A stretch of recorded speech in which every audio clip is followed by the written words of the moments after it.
ఇక్కడ దేవుని వాక్యంలో మనం చూస్తే స్తోత్రముల మీద ఆసీనుడవై ఉన్న నీవు పరిశుద్ధుడవు అని దేవుని వాక్యం చెప్పబడింది. స్తోత్రముల మీద ఆసీనుడై ఉన్నటువంటి దేవుడు. మనం దేవుణ్ణి ఎప్పుడైతే స్తుతించడం ప్రారంభిస్తామో దేవుని వాక్యం ఏమని చెప్తుందంటే ఆ స్థలంలో దేవుడు సింహాసనం వేసుకుని కూర్చుంటాడు. మనం స్తుతి ఇస్తూ ఉంటే ఆ స్తుతి ద్వారా ఆయన మహిమ పొందుతూ ఉంటాడు. ఇక్కడ ఒక సింహాసనం పేరు చెప్పబడింది. ఆ సింహాసనం ఏమిటి అంటే స్తుతి సింహాసనం. దేవునికి స్తోత్రం. పూర్వం రాజుల కాలంలో రాజులు సింహాసనం మీద ఆసీనులై ఉంటే వచ్చిన సభకు వచ్చినటువంటి వారందరూ సభాముఖంగా ఉన్నప్పుడు కొంతమంది వచ్చి రాజుగారిని పొగుడుతూ ఉండేవారు, రాజుగారిని కొనియాడుతూ ఉండేవారు. ఆ కొనియాడిన వారికి రాజుగారు ఏం చేస్తారంటే మంచి మంచి బహుమానాలు ఇచ్చి పంపిస్తూ ఉంటారు. ఆ విధంగా రాజులు కొనియాడబడుతూ ఉన్నారు లోకంలో మనం చూస్తే. మరి నిజమైనటువంటి రాజు ఎవరు, నిజమైనటువంటి దేవుడు ఎవరు అంటే నిజమైన రాజు ప్రభువే. ఆ ప్రభువును కొనియాడవలసినటువంటి ప్రజలెవరు అంటే మనమే. దేవునిని స్తుతితో ఆయనను కొనియాడుతూ ఉండాలి. ప్రార్థన అంటే వెంటనే మనం మన యొక్క అవసరతల్లోనికి ఇతరుల విషయాల గురించి విజ్ఞాపన చేయడానికి వెళ్ళిపోకూడదు. సుమారు మీకు అవకాశం ఉంటే దీర్ఘ ప్రార్థన మీరు చేయాలనుకుంటే ఒక అరగంట దేవుణ్ణి స్తుతించగలిగితే మీరు దేవుణ్ణి స్తుతించడం ఎంతగానో నేర్చుకోగలుగుతారు. బైబిల్ గ్రంథంలో మనం చూస్తూ ఉన్నప్పుడు దావీదు మహాభక్తుడు చాలా ప్రత్యేకంగా కనబడతాడు. ఎందుకు అంటే దావీదు మహాభక్తుడు దేవుణ్ణి ఎక్కువగా ఏం చేస్తూ ఉంటాడంటే స్తుతిస్తూ ఉంటాడు. ఆయన స్తుతించినటువంటి ఆ విధానం, ఆయన ఉపయోగించినటువంటి ఆ పదజాలం ఇంకెక్కడా మనకు దైవ గ్రంథంలో మనకు కనబడదు. స్తుతి చెల్లించుటలో దావీదు ముందున్నాడు. అందుకే నేను ముమ్మారు ప్రార్థన చేస్తాను, 7 మార్లు నా దేవునికి నేను స్తుతి చెల్లిస్తాను అన్నాడు భక్తుడైనటువంటి దావీదు. కాబట్టి మనం కూడా ఏం నేర్చుకోవాలి అంటే దేవునిని స్తుతించుట నేర్చుకోవాలి. గడిచిన వారంలో స్తుతిని గురించి కొన్ని విషయాలు చెప్పుకుంటూ ఉన్నప్పుడు మనం ఏమని చెప్పుకున్నామంటే స్తుతి మన యొక్క స్థితిని మారుస్తుంది అని చెప్పుకున్నాం. దేవుణ్ణి స్తుతిస్తూ ఉన్నప్పుడు, దేవుణ్ణి కొనియాడుతూ ఉన్నప్పుడు, ఆయన గుణఘన లక్షణములను తలంచుకుంటూ ఉన్నప్పుడు మనకు ఎక్కడ లేనంత ప్రోత్సాహం, ఎక్కడ లేనంత ధైర్యం మనకి ఇవ్వబడుతూ ఉంటుంది. మనం ఎప్పుడూ కూడా మన యొక్క శ్రమలను ఎక్కువగా చూడకూడదు. మన కంట్లకు ఏవి ఎక్కువగా కనబడతాయంటే శ్రమలే పెద్దవిగా కనబడతాయి. కానీ దేవుని యొక్క గొప్పతనాన్ని మనం మర్చిపోతూ ఉంటాం.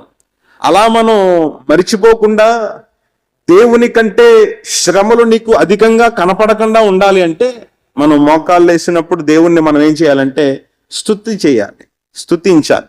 దేవుణ్ణి స్తుతించిన వాడు ఎప్పుడూ కూడా దేవుణ్ణి విడిచిపెట్టుకోలేడు, దేవుణ్ణి విడిచిపెట్టుకోలేడు.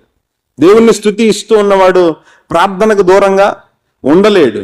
కాబట్టి మనం దేవునికి స్తుతి చేయుట నేర్చుకోవాలి. మేము మా చిన్నతనంలో ఒక కీర్తన పాడుతూ ఉండేవాళ్ళం. ఆ కీర్తన ఏమిటంటే ఈ వాక్యంలో స్తుతి సింహాసనాసీనుడా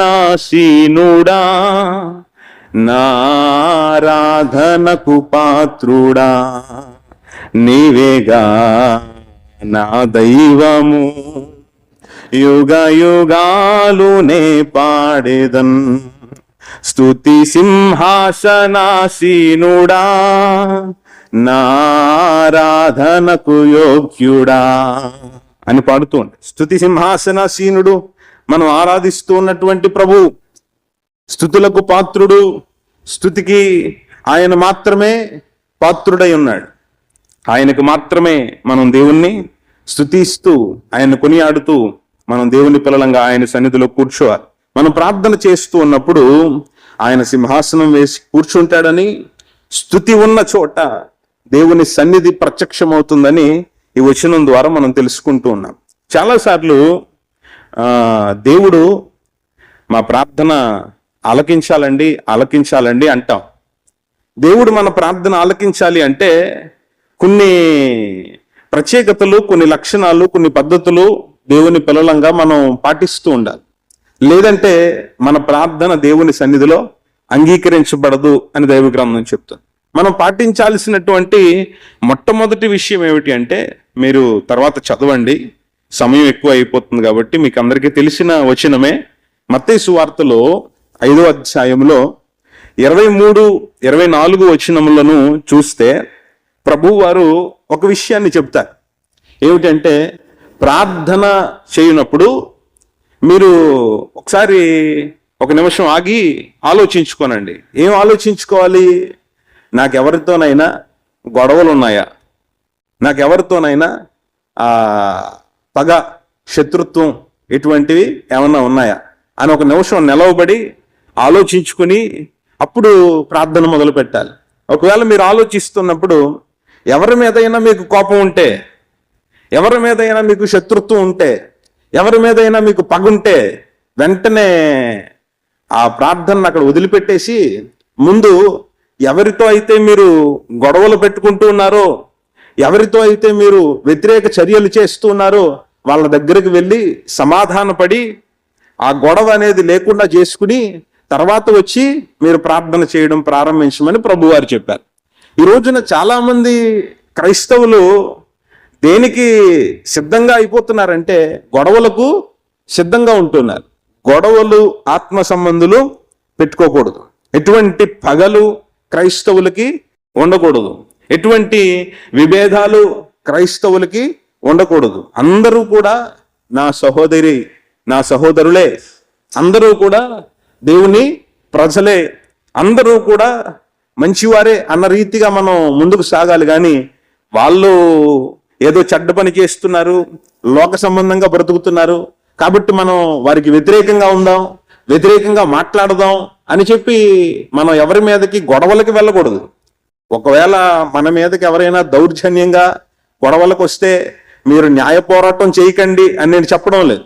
న్యాయం కోసం మనం ఎదురు చూడడం తప్పు కాదు, న్యాయం కోసం మనం పోరాడడం తప్పు కాదు.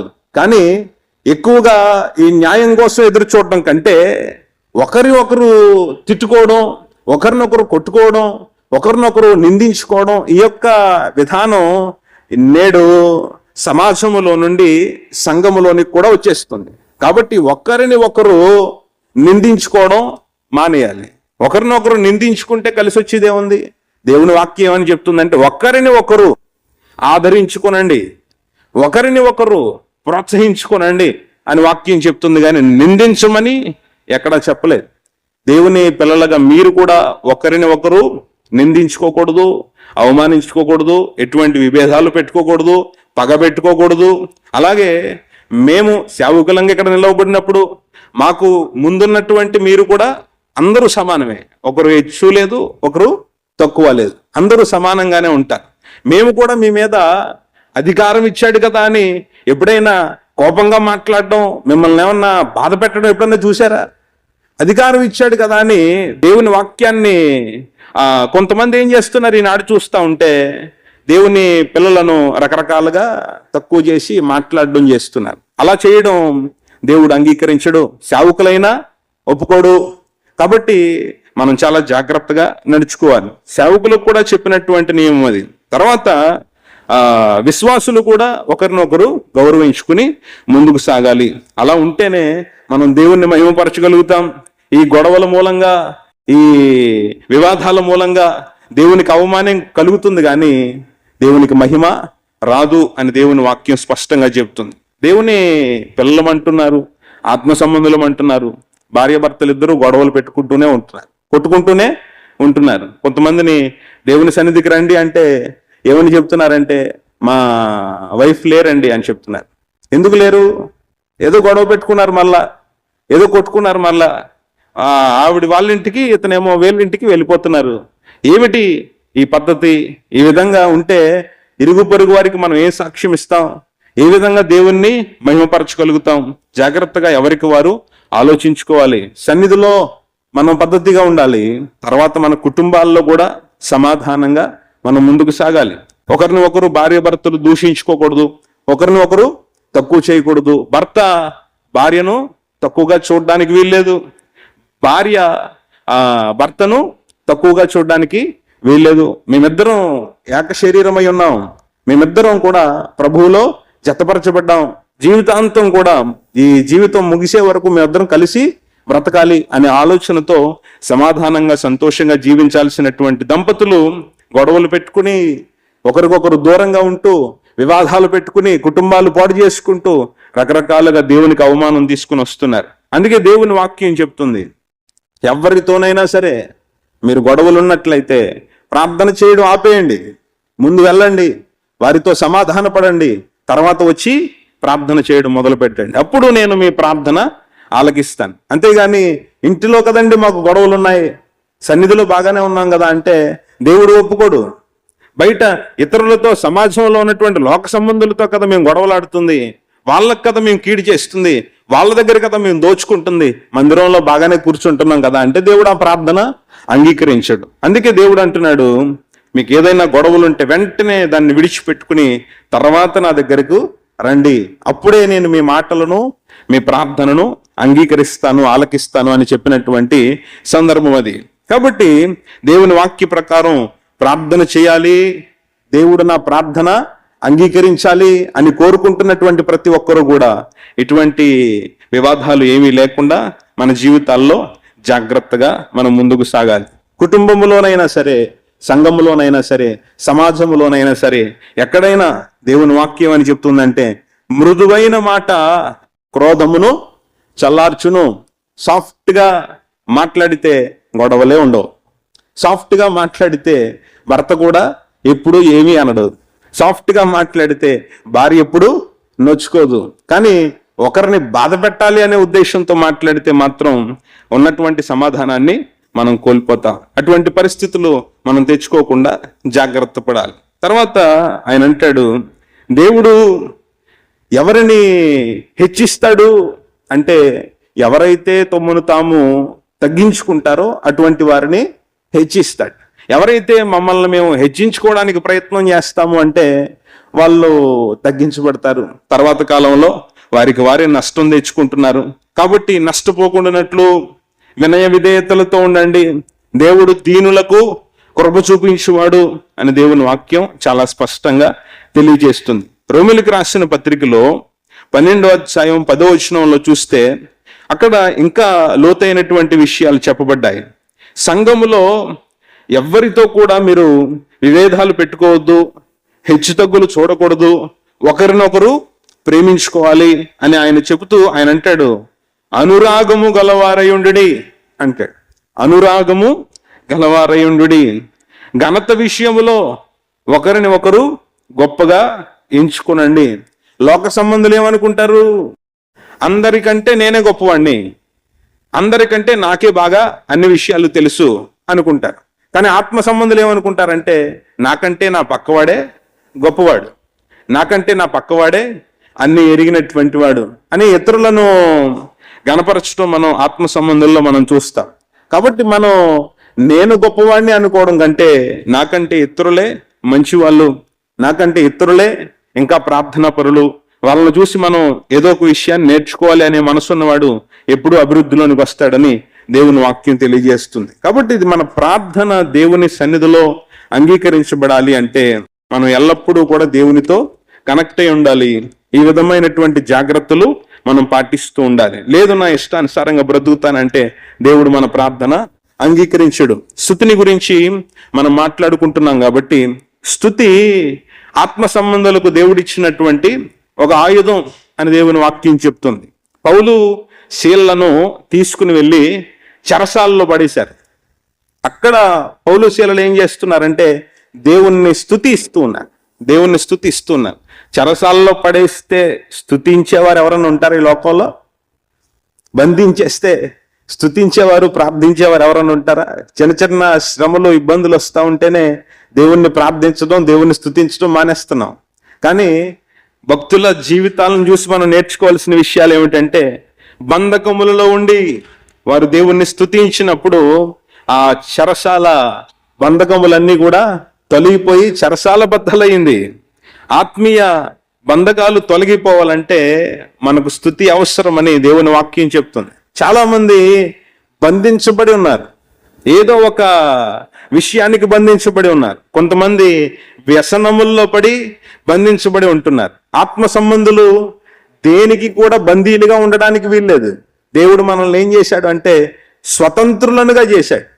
నేను మరలా వెళ్ళి దేనికో ఒక విషయానికి బందీగానే బ్రతుకుతాను అంటే ఆ బందీఖానాలోనే ఉంటాం. మనం స్వతంత్రతను అనుభవించలేం, ఆ అనుభూతిని పొందలేం.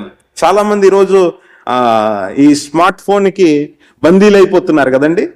ఇంకా నిరంతరం కూడా ఆ స్మార్ట్ ఫోన్ పట్టుకునే ఉంటున్నారు. ఆ బందీఖానాలోనికి వెళ్ళిపోకూడదు.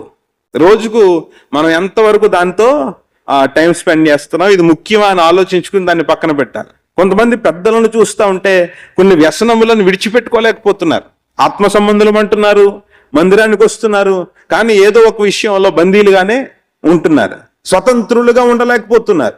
కొంతమంది రకరకాల విషయాలకు, పాపపూరితమైనటువంటి ఆలోచనలకు, పాపపూరితమైనటువంటి చిత్రాలకు, పాపపూరితమైనటువంటి విషయాలకు బందీలుగా బ్రతుకుతూ ఉన్నారు. కాబట్టి దేనికి బందీలుగా ఉండడానికి దేవుడు మనల్ని ఏర్పాటు చేసుకోలేదు.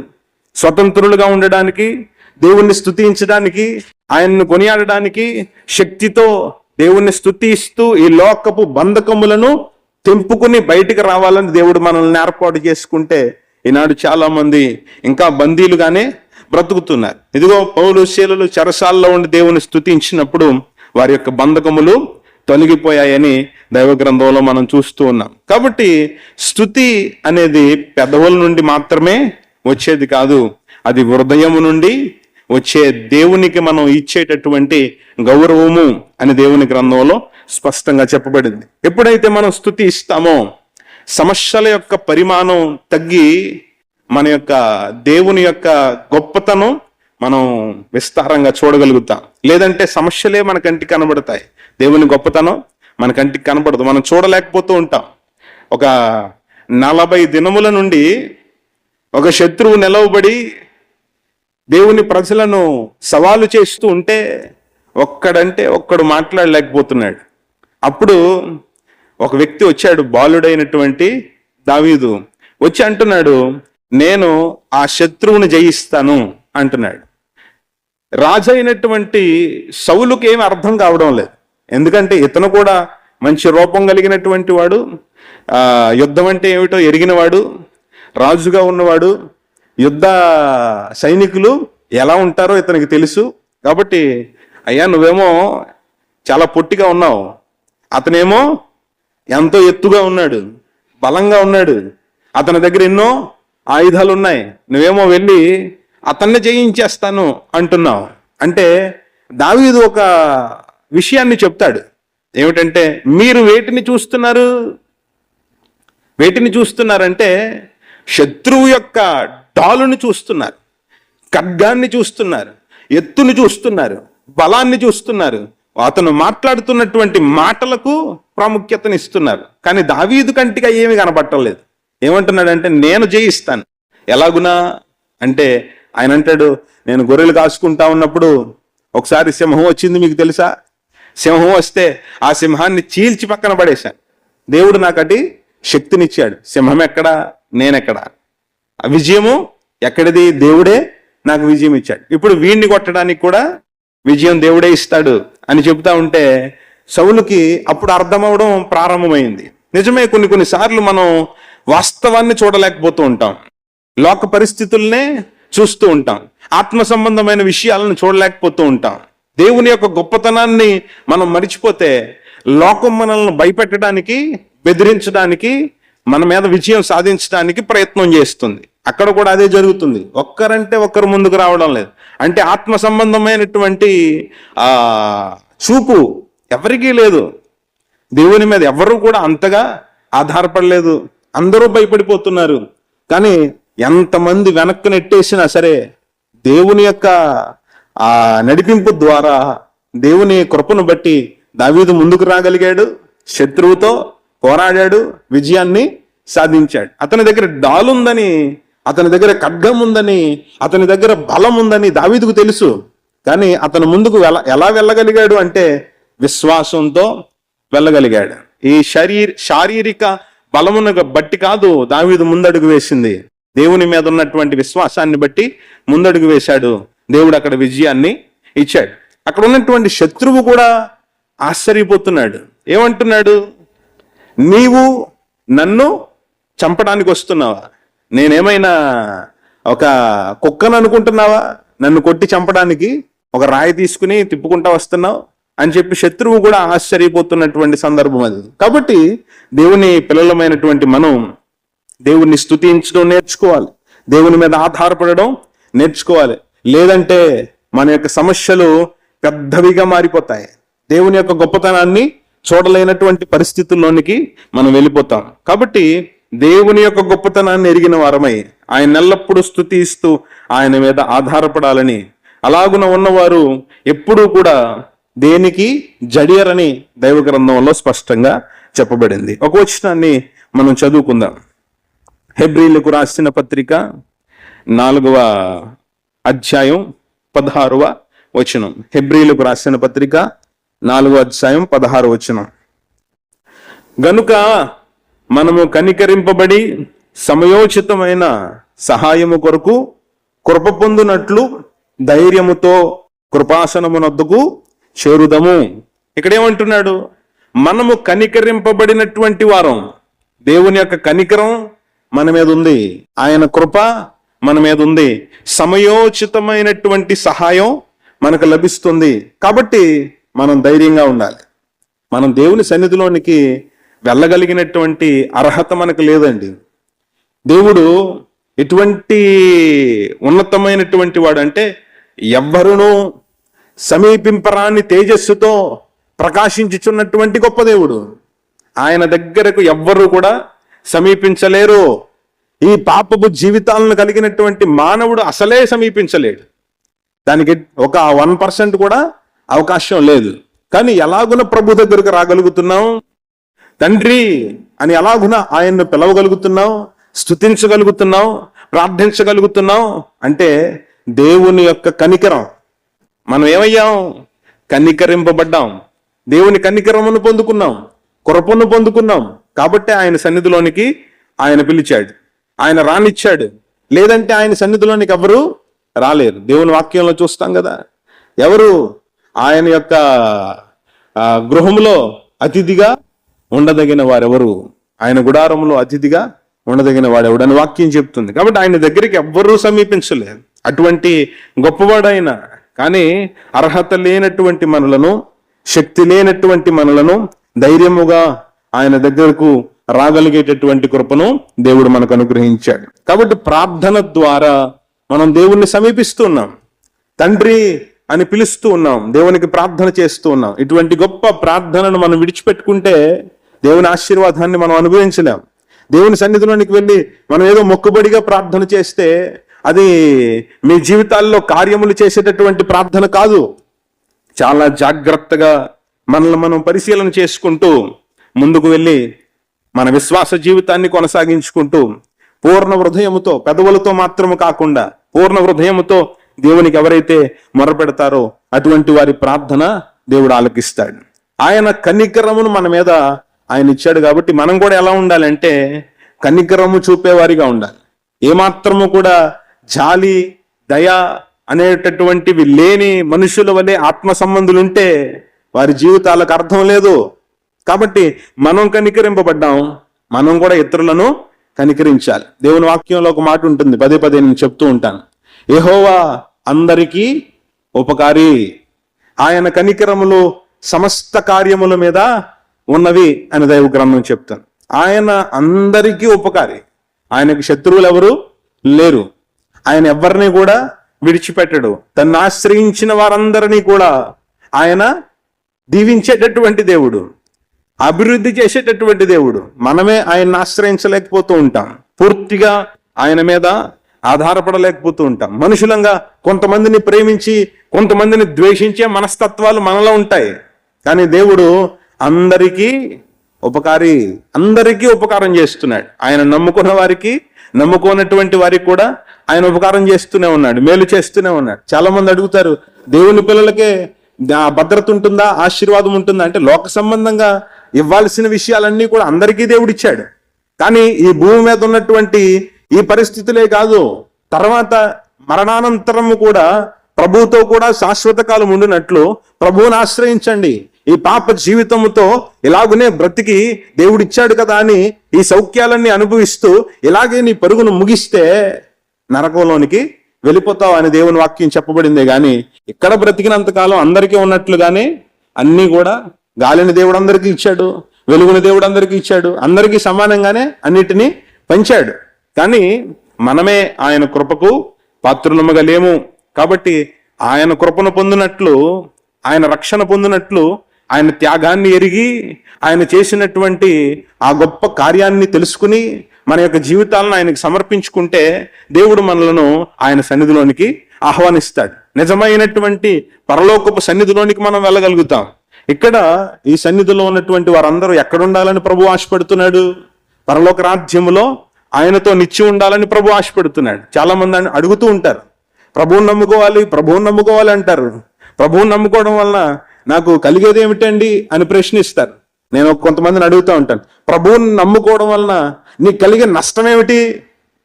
నీకు కలిగే నష్టం ఏమైనా ఉందా?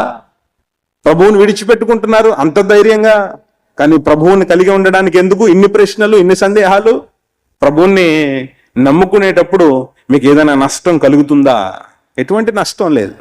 ప్రభువుని నమ్ముకోవడంలో మేలే కానీ నష్టం లేదు. కానీ ప్రభు దగ్గరికి రావడానికి ఇన్ని ప్రశ్నలు, ఇన్ని సందేహాలు, ప్రభువుని నమ్మడానికి ఇన్ని ప్రశ్నలు, ఇన్ని సందేహాలు. కానీ దేవుని విడిచిపెట్టుకోవడం మాత్రం చాలా సులువు.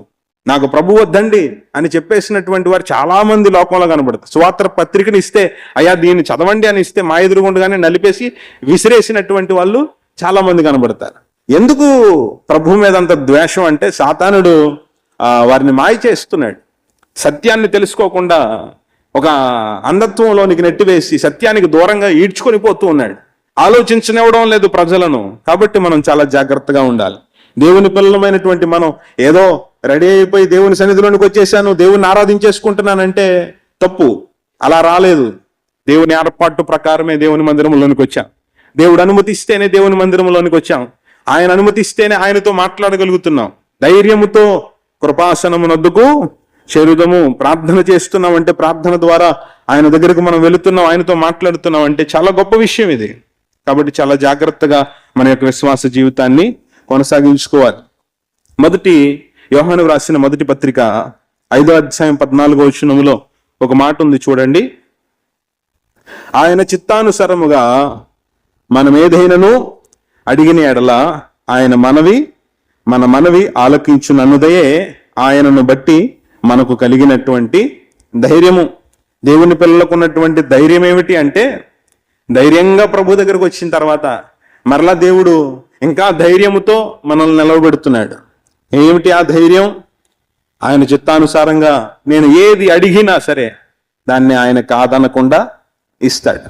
చాలాసార్లు మనం పొందుకొనలేకపోతున్నాం అంటే మన దగ్గర సరైనటువంటి విశ్వాసం లేదు, దేవుని మీద ఇంకా సంపూర్ణంగా మనం ఆధారపడడం లేదు, లేదంటే ఆయన చిత్తానుసారంగా దేవునికి మొర్ర పెట్టడం లేదు.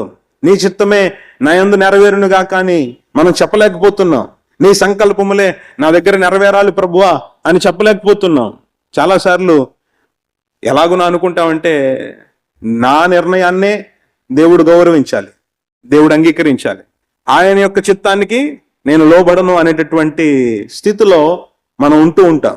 లేదు, మన మాట ఆయన వినడం కాదు, ఆయన మాట మనం వినాలి, ఆయన చిత్తానికి మనం లోబడాలి. ప్రభువా నేను నీకు ఇది చెప్తాను నువ్వు చెయ్యి అనడం కాదు. ప్రభువా నీకు ఏది ఇష్టమో అది నా జీవితంలో జరిగించండి. ఏ విధంగా నడిపించాలనుకుంటున్నావో ఆ విధంగా నడిపించు. నేను లోబడతాను నీకు, నేను నా జీవితాన్ని నీకు సమర్పించుకుంటాను. నీవు నన్ను ఆశీర్వదిస్తావని దీవిస్తావని నాకు తెలుసు. కాబట్టి నన్ను ఏ విధంగా నీవు దీవించాలనుకుంటున్నావో దీవించు ప్రభు అని ఎవరైతే సంపూర్ణంగా వారి జీవితాలను దేవునికి సమర్పించుకుంటారో అట్టి వారిని దేవుడు సమృద్ధిగా ఆశీర్వదించేటటువంటి దేవుడు. మన యొక్క ఆలోచనల కంటే, మన యొక్క ఉద్దేశముల కంటే దేవుని యొక్క ఉద్దేశములు ఎంతో గొప్పవి, ఎంతో ఉన్నతమైనటువంటివి, ఎంతో బలమైనటువంటివి, ఆశీర్వాదకరమైనటువంటివి. కాబట్టి యెషయా గ్రంథంలో 55వ అధ్యాయంలో 9వ వచనాన్ని మీరు చదువుకోనండి. మీ తలంపుల కంటే నా తలంపులు, మీ మార్గముల కంటే నా మార్గములు ఎంత ఉన్నతంగా ఉన్నాయి అంటే ఆయన అంటాడు, ఈ భూమి పైన ఆకాశం ఎంత ఉన్నతంగా ఉందో అంత ఉన్నతంగా ఉన్నాయి, అంత వ్యత్యాసం ఉంది. కాబట్టి మీ ఆలోచనలోనే చిక్కుబడిపోద్దు. మీరు కోరుకున్నది జరగాలని అనుకోవద్దు. దేవుడు ఇంకా గొప్ప గొప్ప ఉద్దేశములను మీ ఎడల కలిగి ఉన్నాడు. వాటిని ఎందుకు మీరు తృణీకరించుకుంటున్నారు? మీ జీవితములను దేవునికి సమర్పించుకుని, ప్రభువా నీ చిత్తమే నా జీవితంలో జరుగునుగాక అని ఎవరైతే అంటారో అటువంటి వారు దేవుని యొక్క గొప్ప గొప్ప ప్రణాళికల్లో ఉన్నటువంటి ఆశీర్వాదాలను అనుభవించగలుగుతారు. కాబట్టి వాక్యాన్ని బట్టి మనం ముందుకు సాగాలి. తర్వాత యూద పత్రిక 1వ అధ్యాయము 20వ వచనం. ప్రియమైన వారలారా, మీరు అత్యంత పరిశుద్ధమైన మీ విశ్వాసము మీద మిమ్మల్ని మీరు కట్టుకొనుచు పరిశుద్ధాత్మలో ప్రార్థన చేయుచు అంటాడు. ఇక్కడ చూడండి, ఈ మాటలు మీరు ఆలోచన చేయండి. ప్రియమైన వారలారా, అత్యంత పరిశుద్ధమైన మీ విశ్వాసము మీద మిమ్మల్ని మీరు కట్టుకొనండి. మన విశ్వాసం పరిశుద్ధమైనటువంటిది. లోక సంబంధంగా మనుషులు కలిగి ఉన్నటువంటి, ఇతర మతాలలో కలిగి ఉన్నటువంటి విశ్వాసము, క్రైస్తవ విశ్వాసము ఒకటి కాదు. ఈ విశ్వాసము పరిశుద్ధమైనటువంటిది, అత్యంత పరిశుద్ధమైనటువంటిది. ఎందుకంటే మన దేవుడు పరిశుద్ధుడైనటువంటి దేవుడు. ఆయన యందు మనం ఉంచినటువంటి విశ్వాసము కూడా ఎంతో పరిశుద్ధమైనటువంటిది.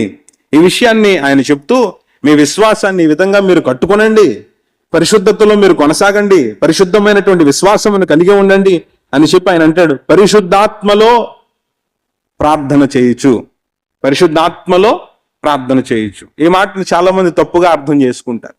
పరిశుద్ధాత్మలో సహాయించి ప్రార్థన చేయడం అంటే పిచ్చి పిచ్చిగా మాట్లాడడం కాదు, వేరే వేరే ఇతర భాషల్లో మాట్లాడడం కాదు. దీని గురించి చెప్పేది పరిశుద్ధాత్మలో మాట్లాడడం అంటే ప్రార్థన చేసేటప్పుడు మోకరించి దేవునికి మొర్ర పెట్టడం మనం ప్రారంభించినప్పుడు దేవుడు మనకు ఆ ప్రార్థన ఎలా చేయాలో, ఏ విషయాలు చేయాలో, ఏ విధంగా మనం ఆ ప్రార్థనలో ఇంకా కొనసాగుతూ ఉండాలో దేవుడు మనకు నేర్పిస్తాడు. లేదంటే మనం ప్రార్థనలో ఉండలేము. గంట ప్రార్థన చేసిన మీకు అనుభవం మీకుంటే ఆ ప్రార్థన తర్వాత మీరు కొనసాగాలంటే దానికి చాలా శక్తి కావాలి, దేవుని యొక్క నడిపింపు కావాలి. ఎందుకంటే మన యొక్క అవసరతలు, ఇతరుల యొక్క అవసరతలు ఇవన్నీ కూడా కొద్ది సమయానికి అయిపోతాయి. చెప్పడానికి మన దగ్గర ఏమీ కూడా ఉండవు. మన అవసరతలని మనం బాధపడిపోతున్నాం, చింతపడిపోతున్నాం కదండి. ఈ అవసరతలన్నీ కూడా మోకాళ్ళేసి మనం చెప్పడం ప్రారంభిస్తే ఒక గంటలోనే అయిపోతాయి. మన అవసరతలన్నీ అయిపోతాయి. మన దేశం కోసం, మన నాయకుల కోసం, ఇతర దేశాల కోసం, ప్రపంచం కోసం, ఇంకా ఏ ఏ విషయాలు ఉన్నాయి అన్నిటి కోసం మనం ఒక గంటలో అందరి కోసం వరుసపెట్టి చేసేస్తూ ఉంటాం.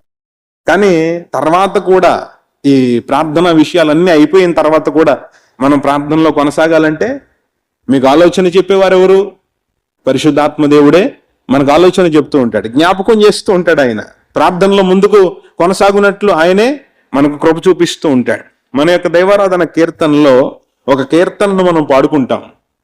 ఆ కీర్తన ఏమిటంటే, ఆత్మా నడోపు, ఆత్మా నడోపు, సత్యములోనికి పూడే, ఆత్మా నడోపు, ఆత్మాని సాయంబు నదికంబుగానిచి, ఆత్మానందముతో దైవారాధనమునా, ఆత్మా నడోపు, ఆత్మా నడోపు, ఆత్మా నడోపు, సత్యములోనికి పూడే, ఆత్మా నడోపు. సత్యములోనికి నడిపించేవాడు పరిశుద్ధాత్మ దేవుడే. ఈరోజు లోక సంబంధులు మాట్లాడే మాటలను బట్టి మీరు చింతించకండి. మతాలు మార్చేశారు అంటా ఉంటారు. ఎవరు ఎవరిని మార్చలేరు, ఎవరు ఎవరిని మార్చలేరు. అలా మార్చడం సాధ్యపడేది అయితే వాళ్ళు కూడా మార్చేసుకోవచ్చు కదా. ఎందుకు ఒకరికి పడి వాళ్ళు ఏడవడం, ఒకరిని నిందించడం? ఎవరు ఎవరిని మార్చలేరండి. దేవుడే ఒక మనిషిని మార్చగలిగిన వాడు. అందుకే దేవునికి మనం ప్రార్థన చేస్తాం, ప్రభువా సర్వసత్యములోనికి మమ్మలను నడిపించండి, నీ సహాయంతో నీ యొక్క ఆరాధనలో మమ్మల్ని నిలవబెట్టండి. వాక్యంలో మనం చదువుకున్నాం కదా, ప్రభువా నీ యొక్క సహాయంతో ప్రార్థనలో మమ్మల్ని స్థిరంగా ఉంచండి అని. దేవుని యొక్క సహాయంతోనే మనం అన్ని చేస్తాం. పరిశుద్ధాత్మ దేవుడు అన్ని వేళలా అన్ని విషయాలలో మనకు దేవుడు సహాయం చేస్తాడు. అందుకే ప్రభువారు ఏమన్నారంటే, నేను వెళ్ళిపోవడం మీకు మంచిది, ఎందుకంటే ఎల్లప్పుడూ మీతో కూడా ఉండడానికి పరిశుద్ధాత్మ దేవుడు ఆదరణకర్త మీలోనికి వస్తాడు. ఆయన మీలో ఉండి సర్వసత్యములోనికి మిమ్మల్ని నడిపిస్తాడు. స్తుతించేటప్పుడు ఆయన మనకు సహాయం చేస్తాడు, ఎలాగునో స్తుతించాలి. ఇదిగో దేవుని వాక్యాన్ని చదివేటప్పుడు దేవుడు సహాయం చేస్తాడు. ప్రభువా నీ మాటలు అర్థమయ్యే జ్ఞానం మాకు ఇవ్వండి అని ప్రార్థన చేసుకుని దేవుని వాక్యాన్ని చదవాలి. ప్రార్థన చేసేటప్పుడు కూడా ఈ ప్రార్థనలో కొనసాగునట్లు మాకు సహాయం చేయి ప్రభువా అని దేవుని సహాయంతో ప్రార్థన చేయాలి. లేకపోతే లోక సంబంధమైనటువంటి ఆలోచనలు మన అవసరతలతోనే ప్రార్థన ముగిసిపోతుంది. కాబట్టి పరిశుద్ధాత్మలో మీరు ప్రార్థన చేయండి, పరిశుద్ధాత్మలో మీరు ఆరాధన చేయండి, పరిశుద్ధాత్మలో మీరు దేవుని యొక్క వాక్యాన్ని చదవండి. ఇదిగో దేవుని వాక్యాన్ని బోధిస్తున్నామంటే దేవుడు సహాయం చేయాలి. దేవుని యొక్క సహాయాన్ని బట్టే దేవుని వాక్యాన్ని ఒక దైవజనుడు బోధించగలుగుతాడు. ఒక విశ్వాసి సువార్తను ప్రకటిస్తున్నాడంటే అట్టి ధైర్యాన్ని ఆ విశ్వాసికి కూడా పరిశుద్ధాత్మ దేవుడు ఇవ్వాలి, ఆ వాక్చాతుర్యాన్ని ఇవ్వాలి. దేవుడు అప్పుడు ఆలోచన చెప్పాలి, చెప్పి ఆ విధంగా ఆ మనిషిని ముందుకు నడిపిస్తేనే ఒక వ్యక్తి సువార్త చెప్పగలుగుతాడు, ప్రార్థన చేయగలుగుతాడు, స్తుతించగలుగుతాడు, ఆరాధనకు రాగలుగుతాడు, దేవుని వాక్యాన్ని వినగలుగుతాడు. కాబట్టి అన్ని విధాల దేవుని యొక్క సహాయముతోనే ఒక విశ్వాసి ముందుకు సాగుతూ ఉన్నాడు. కాబట్టి ఈ విషయాలను మనం జాగ్రత్తగా ఆలోచన చేయాలి. ప్రార్థన అంటే చిన్న విషయం కానే కాదు, పెదవుల నుండి వచ్చేది మాత్రమే కానే కాదు, ఉచ్చారణతో కూడినది కాదు. కాబట్టి ఆత్మ సంబంధంగా పూర్ణ హృదయముతో మనం దేవునికి ప్రార్థన చేయాలి. ఈరోజు మనం నేర్చుకున్న విషయాలు ఏమిటి అంటే, ఒకసారి క్లుప్తంగా మీకు చెప్తున్నాను, శ్రద్ధగా వినండి. దేవునిని మనం స్తుతించే వారంగా ఉండాలి. స్తుతి మన యొక్క జీవితాలను మారుస్తుంది. స్తుతి చేస్తూ ఉన్నప్పుడు ఆ స్థలములో దేవుడు సింహాసనం వేసుకుని కూర్చుంటాడు. ఆయన్ను మనం స్తుతి ద్వారా కొనియాడుతూ ఆయన్ను గణపరచాలి. ఆ విధంగా దేవుని సన్నిధి మన మధ్యలో ఉంటుందని దేవుని వాక్యం ద్వారా మనం చూసాం. తర్వాత మనలో ఎటువంటి విభేదాలు ఉండడానికి వీల్లేదు. సమాధానంతోనే ఒక విశ్వాసి ముందుకు సాగాలి. లేదు నేను సమాధానంతో ఉండలేను అంటే ప్రభుత్వం మీరు సాగలేరు. కాబట్టి ఏ విధమైనటువంటి గొడవలు మనకొద్దు. భార్యాభర్తలైనా సరే జాగ్రత్తగా ఆలోచించుకునండి. ప్రార్థన చేస్తున్నారంటే ఆత్మ సంబంధులుగా మీరు ఎటువంటి గొడవలకు మీ కుటుంబాల్లో తావు ఇవ్వకూడదు. సంఘాల్లో ఎటువంటి గొడవలు ఉండకూడదు. నాకు వాళ్ళంటే పడదండి, వీళ్ళంటే పడదండి, వీళ్ళతో నేను మాట్లాడను, వాళ్ళతో మాట్లాడను, వాళ్ళతో నేను రాను, వాళ్ళు వస్తే నేను మానేస్తాను. ఈ ఆలోచనలన్నీ లోక సంబంధమైనటువంటి ఆలోచనలే, లోక సంబంధమైనటువంటి మాటలే. అందరూ మన సహోదరులే, అందరము కూడా ప్రభు రక్తంలో కడగబడినటువంటి ప్రజలమే. ఏదైనా విభేదం ఉన్నట్లయితే ఇంకా మీరు వెనకబడే ఉన్నారు, జాగ్రత్త. అటువంటి వివాదములు పెట్టుకోకుండా సమాధానముతో దేవునికి ప్రార్థన చేస్తే అట్టి ప్రార్థనను దేవుడు అంగీకరిస్తాడు. స్తుతి ద్వారా ఆయన దగ్గరకు మనం సమీపించాలి. పరిశుద్ధాత్మని యొక్క సహాయముతో మనం ప్రార్థన చేయాలి. అప్పుడే మనం దీర్ఘ ప్రార్థనను చేయగలుగుతాం, ఏకాంత ప్రార్థనలో గడపగలుగుతాం. ప్రభువారు రాత్రంతా ప్రార్థన చేశారని దైవగ్రంథం చెప్తుంది. రాత్రంతా ప్రార్థన చేయాలంటే ఒక వ్యక్తికి చాలా కష్టం, ఒక మనిషికి చాలా కష్టం. అది చాలా సులువైన పని అని మీరు అనుకుంటున్నారేమో, కాదు. దేవుని యొక్క సహాయం లేనిదే అంత సమయం ఒక వ్యక్తి ప్రార్థనలో గడపలేడు. కాబట్టి ఈ విషయాలను జాగ్రత్తగా ఆలోచన చేస్తూ ఎటువంటి విభేదాలు, ఎటువంటి లోక సంబంధమైనటువంటి లక్షణాలు లేకుండా మనల్ని మనం భద్రపరుచుకుంటూ దేవుణ్ణి స్తుతిస్తూ దేవుని యొక్క సహాయమును అడిగి ప్రార్థనలో గడిపినట్లయితే దేవుని యొక్క ఆశీర్వాదాన్ని మనం అనుభవించగలుగుతాం. కాబట్టి ఇట్టి ఆశీర్వాదాన్ని దేవుడు మనందరికీ అనుగ్రహించునుగాక. ఆమేన్. ప్రాథమిక బైబిల్ సత్యములు 2022 అనే పుస్తకంలో 277వ పేజీ నుండి మనం ధ్యానించడం ప్రారంభించాం. మరికొన్ని విషయాలు వచ్చేవారం నేర్చుకోవడానికి ప్రయత్నం చేద్దాం. ఆ పుస్తకంలో ఉన్నటువంటి దైవజనులు అయ్యగారు రాసినటువంటి ఆ పుస్తకాన్ని కూడా మీరు చదవాలని ప్రభు పేరట మీకు అందరికీ కూడా మనవి చేస్తూ ఉన్నాం. దేవుడు మనందరినీ ఆయన కృపలో ఆశీర్వదించునుగాక. ఆమేన్.